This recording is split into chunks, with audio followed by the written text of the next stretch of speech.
Medium wave 483.1 metre अर्थात 621 kilohertz पर और एफएम बैंड के 102.5 मेगाहर्ट्ज पर आकाशवाणी का ये पटना केंद्र है। हमारे स्टूडियो की घड़ी में संध्या के 5 बजे हैं।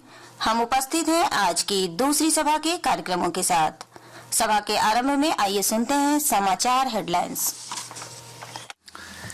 नमस्कार, ये आकाशवाणी पटना है। अब आप अभिषेक दास से मुख्य समाचार सुनिए। प्रधानमंत्री नरेंद्र मोदी आज सुबह गुजरात के अहमदाबाद सिविल अस्पताल गए और एयर इंडिया विमान दुर्घटना के घायलों से मुलाकात की। श्री मोदी ने दुर्घटना स्थल का भी दौरा किया और वहां पर बचाव कार्यों में लगे अधिकारियों और अन्य लोगों के साथ स्थिति का जायजा लिया। बाद में प्रधानमंत्री ने अहमदाबाद में अधिकारियों के साथ समीक्षा बैठक की। अहमदाबाद विमान दुर्घटना में पटना की मनीषा थापा की मौत हो गई। वे एयर इंडिया में एयर होस्टेस थीं। मूल रूप से नेपाल के विराटनगर की रहने वाली मनीषा थापा का जन्म पटना में हुआ था और उनका पूरा परिवार पटना में ही रहता है। उनके पिता बिहार पुलिस में हैं। अहमदाबाद हवाई दुर्घटना के बाद राज्य सरकार ने लोगों की सुविधा के लिए हेल्पलाइन नंबर जारी किया है। आपदा प्रबंधन विभाग ने कहा है कि लोग हेल्पलाइन नंबर 06122294 और 06122294 पर राज्य के किसी व्यक्ति की इस दुर्घटना से प्रभावित होने की जानकारी साझा कर सकते हैं। निर्वाचन आयोग बिहार विधानसभा चुनाव में मतदान प्रतिशत बढ़ाने के लिए मिशन 60 नाम से एक विशेष अभियान की शुरुआत करेगा। इस अभियान के तहत हर विधानसभा क्षेत्र में सबसे कम मतदान वाले 60 बूथों की पहचान की जाएगी।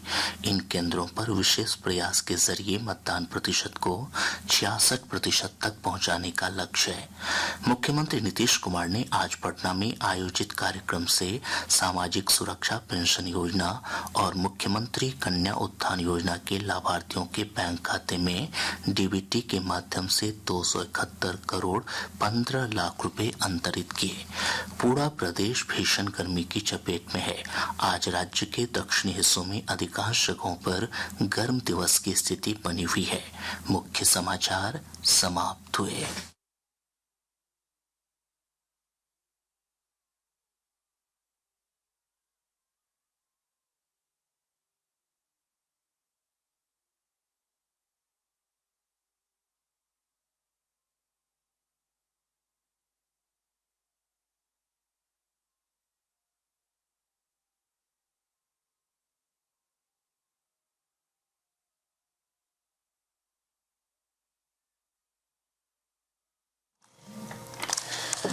आकाशवाणी का ये पटना केंद्र है। श्रोताओं, आइए सुनते हैं युवाओं का मन पसंदीदा कार्यक्रम युवानी।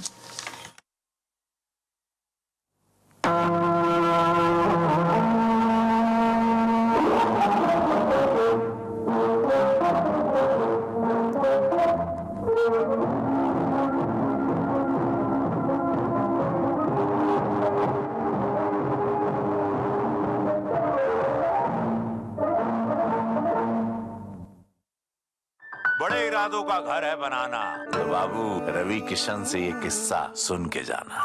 रवि भैया बहुत मेहनत की, पर लोग कहते हैं कि हमसे परिवार की देखभाल में कसर रह गई। अपनों के खातिर तो शहर काम ढूंढने गए थे। जी भैया, अपनी कमाई से आज परिवार के लिए घर बनवा रहे हैं। और देश का नंबर 1 सीमेंट अल्ट्राटेक चुनकर तुम कोई कसर नहीं छोड़ रहे हो। सही कहा भैया। जे बात, घर एक मौका है, इसीलिए सीमेंट भी देश का नंबर 1 अल्ट्राटेक। बड़े इरादों का घर है बनाना, तो बाबू रवि किशन से ये किस्सा सुन के जाना। रवि भैया शहर में मेहनत करके गांव में अपना घर बनवा रहे हैं और लोग बातें बना रहे हैं। कैसन बात बिरजू? यही कि घर बनाने की जिम्मेदारी पिताजी पे डाल हम शहर फुर हो जाएंगे। फुर तो लोग होंगे तुम्हारा ये घर देखकर, जिसे अल्ट्राटेक से बनवा कर तुम अपनी जिम्मेदारी बखूबी निभा रहे हो। सही बोले भैया। घर एक मौका है, इसीलिए सीमेंट भी देश का नंबर 1 अल्ट्राटेक। नमस्कार दोस्तों, आपने ट्यून किया है आकाशवाणी पटना और मैं हूं आपका रेडियो दोस्त आकाश, लेकर हाजिर हूं आपका पसंदीदा कार्यक्रम युववाणी। दोस्तों, आज शुक्रवार है और आज हम कॉलेज और करियर से संबंधित बातें करते हैं। तो कार्यक्रम में आज आप सुनेंगे कॉलेज के छात्रों से की गई बातचीत कॉलेज डायरी में। इसके साथ ही कार्यक्रम में चर्चा होगी करियर की हमारे खास सेगमेंट करियर कॉर्नर में। और हाँ दोस्तों, कार्यक्रम के अंत में होंगे कुछ सवाल जिनका जवाब आप हमें लिख भेजिएगा हमारे मेल आईडी feedback@airpatna@gmail.com पर। तो श्रोताओं, कार्यक्रम ध्यान से सुनिएगा, ये हमारा आपसे विशेष अनुरोध है। सही जवाब देने वाले श्रोताओं के नामों की घोषणा हम अपने अगले कार्यक्रम में करेंगे। तो दोस्तों, कार्यक्रम में आगे बढ़ते हैं और बात करते हैं देश प्रथम की। दोस्तों, देश प्रथम क्या है? देश प्रथम एक भावना है, एक सोच है और जीवन जीने की शैली है। देश प्रथम वह सोच है जो हमें अपने स्वार्थों से ऊपर उठकर देश के हितों को प्राथमिकता देना सिखाती है। यह नागरिकों को आपस में भाईचारा और सद्भाव की भावना के साथ राष्ट्र निर्माण की प्रेरणा देती है। हमारा देश तब तक विकसित राष्ट्र की श्रेणी में शामिल नहीं हो सकता जब तक हम सब मिलकर अपने स्तर पर प्रयास न करें। प्रयास अपने काम को ईमानदारी से करने का, प्रयास अपने देशवासियों में देश प्रेम की भावना विकसित करने का और प्रयास हमारी एकता और अखंडता को अक्षुण्ण बनाए रखने का। तो आइए मिलकर प्रयास करें और एक दूसरे के सहयोग से बढ़ाएं कदम देश प्रथम की ओर। कार्यक्रम में बातें और भी हैं, लेकिन उससे पहले सुनते हैं एक प्यारा सा गीत।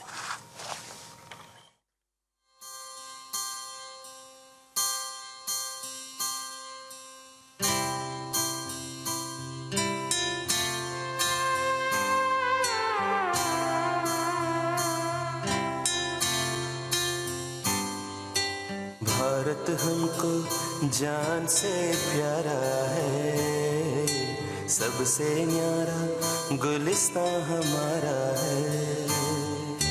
भारत हमको जान से प्यारा है, सबसे न्यारा गुलिस्तां हमारा है। सदियों से भारत भूमि दुनिया की शान है। भारत माँ की रक्षा में जीवन कुर्बान है।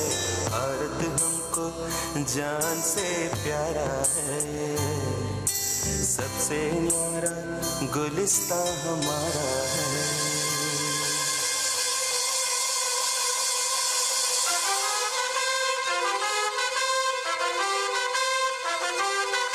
उजड़े नहीं अपना चमन, डूबे नहीं अपना वतन, बुरा है ना कर दे कोई, बर्बाद ना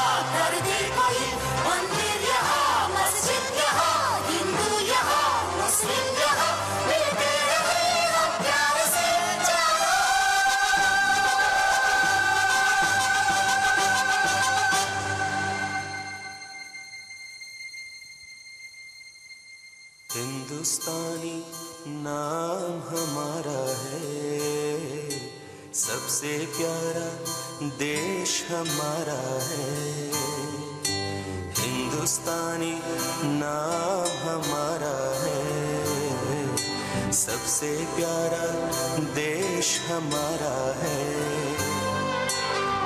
जन्मभूमि है हमारी, शान से कहेंगे हम, सब ही तो भाई भाई प्यार से रहेंगे हम। हिंदुस्तानी नाम हमारा है, सबसे प्यारा देश हमारा है।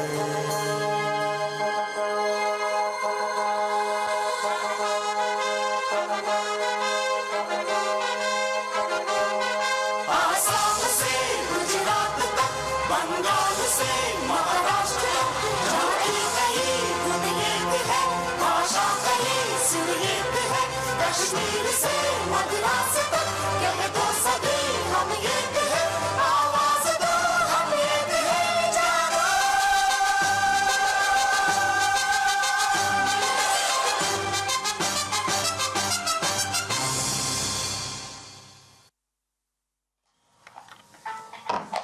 दोस्तों, अभी आपने सुना यह प्यारा सा गीत फिल्म रोजा से हरिहरन की आवाज में। दोस्तों, कार्यक्रम में आगे बढ़ते हैं और सुनते हैं योगांजलि ऑपरेशन सिंदूर पर क्या कह रही हैं। देश धर्म की ध्वजा धार कर भारत माँ इठलाई है, अभी से घुटने टेक दिए क्या, आगे और लड़ाई है। लंका तक को भस्म किया था, फिर तेरी औकात थी क्या, भारत ने सिंदूर की ताकत दुनिया को दिखलाई है। आप सभी को मेरा प्रणाम। मेरा नाम योगांजलि ऋषि है। मैं नीट की छात्रा हूँ जो अपने सपने को सच करने की राह पर है, और आज आप सभी से ऑपरेशन सिंदूर के विषय में बात करने जा रही हूँ। शांति दूत हैं, हम दुश्मन पर वार न पहले करते हैं, इसका अर्थ लगा मत लेना हम लड़ने से डरते हैं, क्योंकि फिर भोले भाले शंकर को प्रलयंकर होना होगा, फिर नेत्र तीजा खोल के बम बम बम हर होना होगा। थर थर कांपेगा अब के चांद सितारा है, क्या सिंहों का देश कभी चूहों से हारा है। कुछ पंक्तियां प्रस्तुत है हमारे देश के वीर जवानों के लिए कि उठा के हाथ दुआएं पढ़ी है मिट्टी ने, तुम्हारे जैसे जियादे सपूत पाने को, जो लब पे लेके शिकायत यही शहीद हुए कि जान एक ही मिलती है क्यों गंवाने को। धरा की लाज वीरों के पराक्रम पर टिकी होगी, हर एक कण पर समर्पण की इबारत भी दिखी होगी। नजर भर के जरा देखो, पता चल जाएगा तुमको, तिरंगे पर सपूतों की विजय गाथा लिखी होगी। जिसको पिलाया दूध उसका ही खून देख लोरियों की बददुआ का शूल बढ़ जाता है। आपा तुम पे है गर्व, आंसुओं में बोलकर बेटियों का बचपन भी झगड़ जाता है। भाइयों को खो करके राखियां भी मौत वाला फंदा बन शत्रु के गले में पड़ जाता है। हाथ मेहंदी रचाए अंतिम सलामी देके सरहद पे कहीं सिंदूर भी लड़ जाता है। जिसको तुम श्रृंगार समझते दुश्मन की वो आफत है। योगांजलि आज बतलाएगी तुमको कि सिंदूर की क्या ताकत है। कि दुनिया को नए भारत का यशगान सुनाया है हमने, दुश्मन के घर में घुसकर ही जश्न मनाया है हमने। धर्म पूछकर बहनों का सिंदूर मिटाया था तुमने, उसी मिटे सिंदूर को ही बारूद बनाया है हमने। इन आतंकी ताकत पर भारत की खुददारी अड़ती है, यहाँ व्योमिका और सोफिया जैसी नारी लड़ती है। पहलगाम का बदला लेकर दुश्मन को ये बता दिया कि चुटकी भर सिंदूर की कीमत कितनी भारी पड़ती है। जय हिंद, जय भारत। दोस्तों, अभी आपने सुना योगांजलि को। अब कार्यक्रम में वक्त हो चला है आज की बात का। जी हाँ दोस्तों, आज है अंतर्राष्ट्रीय अल्बिनिज्म जागरूकता दिवस। यह दिवस हर साल 13 जून को मनाया जाता है। यह दिन संयुक्त राष्ट्र द्वारा मानवता के महत्व को उजागर करता है। वर्ष 2014 में 18 दिसंबर को संयुक्त राष्ट्र महासभा ने 13 जून को अंतर्राष्ट्रीय अल्बिनिज्म जागरूकता दिवस घोषित किया और इसका पहला आयोजन 13 जून 2015 में किया गया। इस दिन का उद्देश्य अल्बिनिज्म से जुड़े मिथकों को दूर करना और पीड़ितों की सुरक्षा, स्वास्थ्य, शिक्षा और समान अधिकारों हेतु वैश्विक समर्थन जुटाना है। अब जान लेते हैं कि आखिर अल्बिनिज्म है क्या। दोस्तों, अल्बिनिज्म एक आनुवांशिक विकार है जिसमें शरीर में मेलानिन नामक प्राकृतिक द्रव्य रंग का उत्पादन आंशिक या पूर्ण रूप से नहीं होता है। अल्बिनिज्म कोई संक्रामक या कहें छुआछूत की बीमारी नहीं है। यह व्यक्ति को जन्म से ही होता है। इसका प्रभाव व्यक्ति की त्वचा, बाल और आंखों के रंग पर पड़ता है। अल्बिनिज्म से पीड़ित व्यक्ति को मेलानिन की कमी हो जाती है, जिस वजह से उसकी त्वचा बहुत गोरी, बाल सफेद या हल्के रंग के और आंखें हल्की नीली या गुलाबी रंग की हो जाती हैं। तो दोस्तों, जैसा कि आपने जाना, अल्बिनिज्म कोई संक्रामक रोग नहीं है या किसी के साथ खाना खाने या स्पर्श से नहीं फैलता है। ऐसे में हमें अल्बिनिज्म से पीड़ित व्यक्ति के साथ सामान्य व्यवहार करना चाहिए और उसके साथ किसी भी प्रकार का भेदभाव नहीं करना चाहिए। दोस्तों, अभी हमने जाना अल्बिनिज्म के बारे में। कार्यक्रम में आगे बढ़ते हैं और आज कॉलेज डायरी में सुनते हैं पटना विश्वविद्यालय के छात्र क्या कह रहे हैं। आप अपना परिचय दे दीजिए। मेरा नाम आशीष है। मैं मास्टर ऑफ सोशल वर्क कर रहा हूँ यही पटना यूनिवर्सिटी से। फिलहाल कॉलेज में क्या चल रहा है? कॉलेज बिहार के कैंपसों में कंपैरेटिव हम लोग देखेंगे तो पटना यूनिवर्सिटी थोड़ा बेहतर है। कैंपस कल्चर बचा हुआ है, कैंपसेस बची हुई है, पढ़ाइयाँ रेगुलर हो रही है, क्लासेस रेगुलर चल रही है अन्य विश्वविद्यालयों के मुताबिक। तो सोशियोलॉजी को लेकर के आप स्कोप क्या देखते हैं? वैसे छात्र जो इस विषय को करना चाहते हैं, पढ़ाई करना चाहते हैं, इसमें क्या इसमें करियर का स्कोप है? सोशल वर्क में तो करियर एक प्रोफेशनल कोर्स है, तो एक उसका अपना प्लेसमेंट भी है अलग अलग एनजीओज में, अलग अलग सेक्टर्स में, वो तो है। दूसरा है कि इसमें रिसर्च भी है। सोशियोलॉजी में आप रिसर्च करते हैं कुछ टॉपिक्स पे, कुछ बेहतर आप तलाशते हैं सोसाइटी को लेके। आप करियर में क्या करना चाहते हैं? देखिए, पटना विश्वविद्यालय में आया था तो जाहिर सी बात है, लोग सोच के आते हैं कुछ पढ़ेंगे, कहीं क्लासेस करेंगे, कुछ कॉम्पिटिटिव क्लासेस देखेंगे। तो विश्वविद्यालय आते हैं तो विश्वविद्यालय की चीज़ों को देखते हुए और विश्वविद्यालय को गिरावटें को देखते हुए हम लोग कैंपस के लिए लड़ते भी हैं, कैंपस में पढ़ते भी हैं।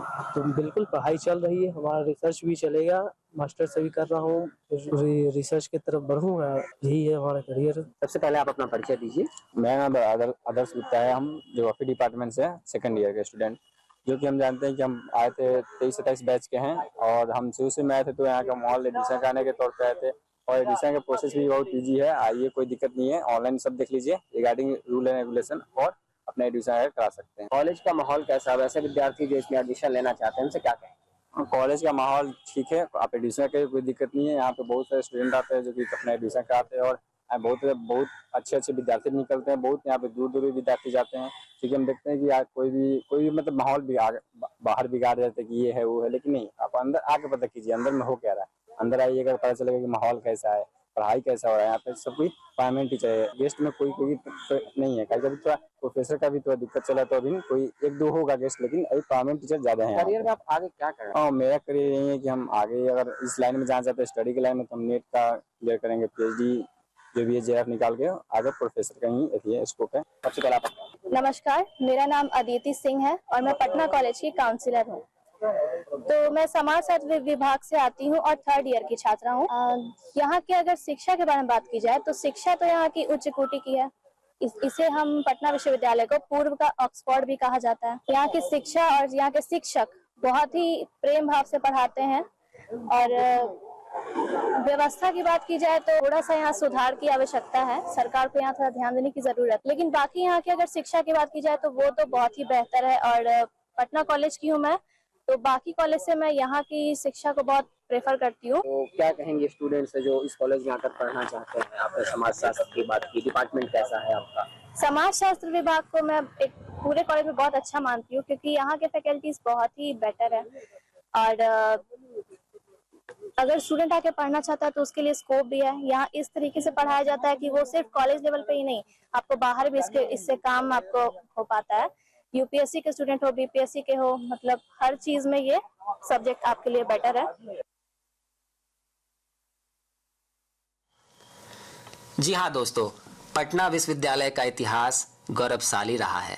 वर्तमान समय में पटना विश्वविद्यालय अपने प्रदेश में गुणवत्ता के मामले में बेहतर माना जाता है। कार्यक्रम में आगे बढ़ें उससे पहले सुनते हैं एक और फिल्म संगीत।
हीर आसमानी। दोस्तों, आपने यह फिल्म संगीत सुना मूवी फाइटर से, जिसके गायक हैं बी प्राक और उनके साथी।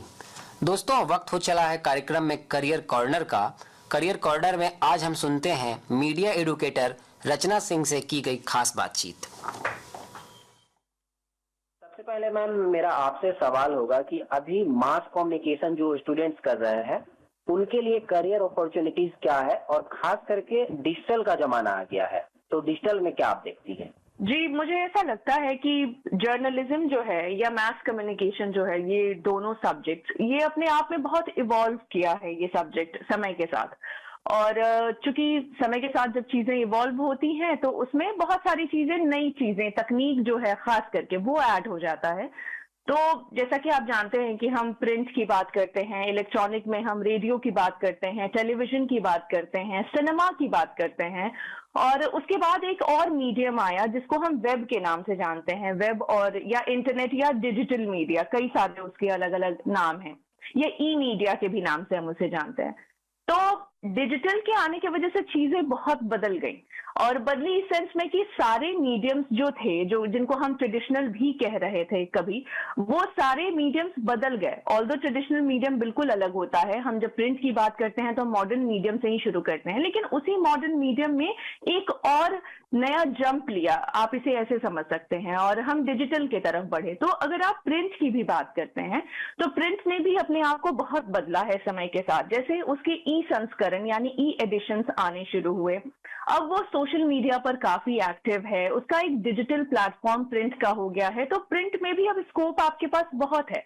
पहले अगर आप नौकरी लेने जाते प्रिंट में तो आपको अखबार में की नौकरी मिलती, वही जो प्रिंटेड फॉर्म में आता है, लेकिन अब उसका एक ई संस्करण भी आ रहा है और उसके कई सारे संस्करण आ रहे हैं। पहले एक कोई मीडियम होता था, कोई एक अखबार होता था, लेकिन अभी आप देखेंगे तो उसके जिलों के हिसाब से संस्करण आने लगे। तो अपॉर्चुनिटी ऑब्वियसली बहुत ज्यादा बढ़ गई उस तरफ भी, और डिजिटल उसने भी अपने आप को किया।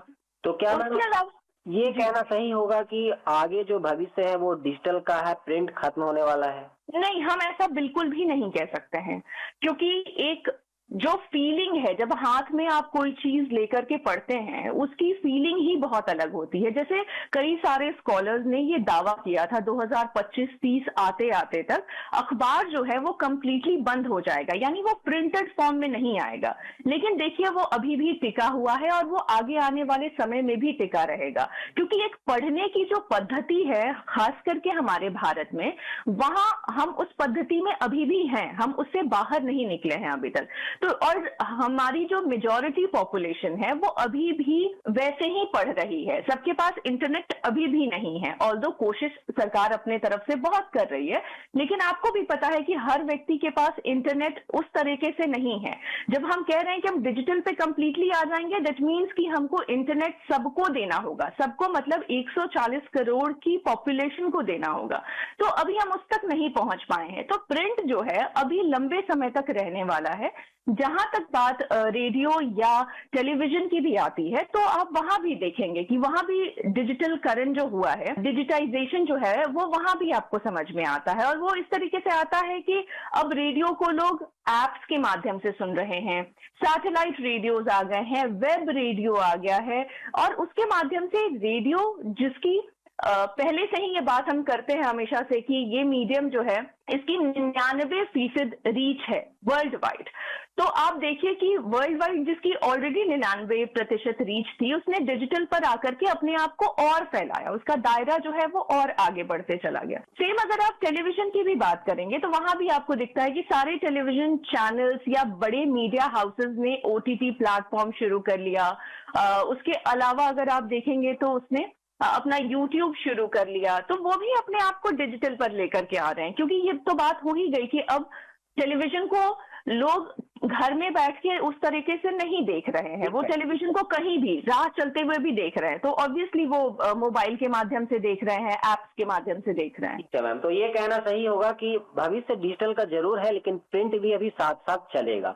हम अगले सवाल पर आते हैं और हम आपसे जानना चाहेंगे कि जो स्टूडेंट्स अभी मास कॉम में एडमिशन लेते हैं, जो फ्रेशर्स हैं, उनसे आप क्या कहेंगी वो अपने कैंपस के समय को किस तरीके से बिताएं ताकि उनको पास आउट होने के बाद रोजगार मिलने में सहूलियत हो? जी, ये बहुत अहम सवाल है और बहुत बड़ा सवाल है। और अगर आप इस तरीके के सब्जेक्ट को चूज करते हैं जो कि जर्नलिज्म एंड मास कम्युनिकेशन है, इसमें सर आपको अपने आप को थोड़ा सा एक्सप्लोर करना पड़ेगा, क्योंकि कई बार स्टूडेंट जो आते हैं वो ग्लैमर से प्रभावित होकर के आते हैं, लेकिन जब वो इस फील्ड में आ जाते हैं तब उन्हें समझ में आता है कि अरे इसमें तो प्रिंट में भी हम अच्छा कर सकते हैं, और उन्हें शायद कभी पता ही नहीं था कि वो अच्छा लिख सकते हैं।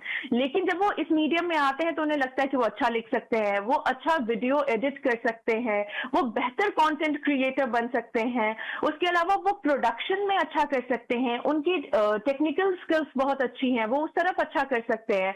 तो पहले तो अपने आप को एक्सप्लोर करने की कोशिश कीजिए। जब आप कैंपस में आते हैं, आप 3 साल के लिए आ रहे हैं बैचलर में या 2 साल के लिए आ रहे हैं मास्टर्स में, आप अपने आप को एक्सप्लोर कीजिए। पहले आप खुद को ही मौका दीजिए, पहली बात। दूसरी बात कि अगर आप इस तरीके के फील्ड में आते हैं तो वहां लैंग्वेज जो है वो अभी भी सुप्रीम है, वही सबसे इंपॉर्टेंट है।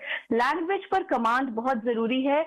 मैं हमेशा कहती हूँ कि इंग्लिश और हिंदी दोनों बेहतर होनी चाहिए, लेकिन सबसे पहले आपकी हिंदी बेहतर होनी चाहिए, क्योंकि पूरा मीडिया जो आज आप कंज्यूम कर रहे हैं वो हिंदी मीडिया कंज्यूम कर रहे हैं। तो हिंदी पर खास करके बेहतर तरीके से काम कीजिए। उसके अलावा उच्चारण और जो स्पीच के जो स्किल्स होते हैं, यानी आपका आर्टिकुलेशन बेहतर होना चाहिए, आपका स्पीच अच्छा होना चाहिए, टोन, उसके अलावा आपका पिच, ये सारी चीजें अच्छी होनी चाहिए। तो भाषा अच्छी होनी चाहिए। दोस्तों, घड़ी ने किया है इशारा और समय हो चला है आपसे विदा लेने का, लेकिन उससे पहले आपके लिए एक सवाल जिसका जवाब आप हमें भेज सकते हैं हमारे मेल आईडी feedback@airpatna@gmail.com पर। सवाल ध्यान से सुने। विश्व अल्बिनिज्म जागरूकता दिवस पहली बार कब मनाया गया था? सवाल फिर से सुने। विश्व अल्बिनिज्म जागरूकता दिवस पहली बार कब मनाया गया था? आपके जवाब, सुझाव और प्रतिक्रिया का हमें रहेगा इंतजार। अगले दिन आपसे फिर मुलाकात होगी, आपसे आपके अपने यूथ प्रोग्राम युववाणी में। तब तक के लिए आज्ञा दीजिए। नमस्कार।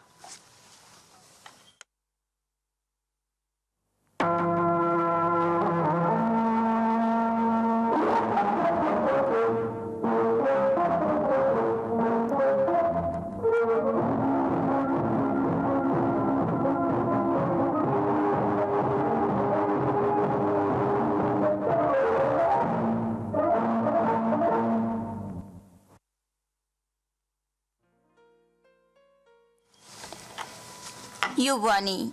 अभी आप ये युवाओं का मन पसंदीदा कार्यक्रम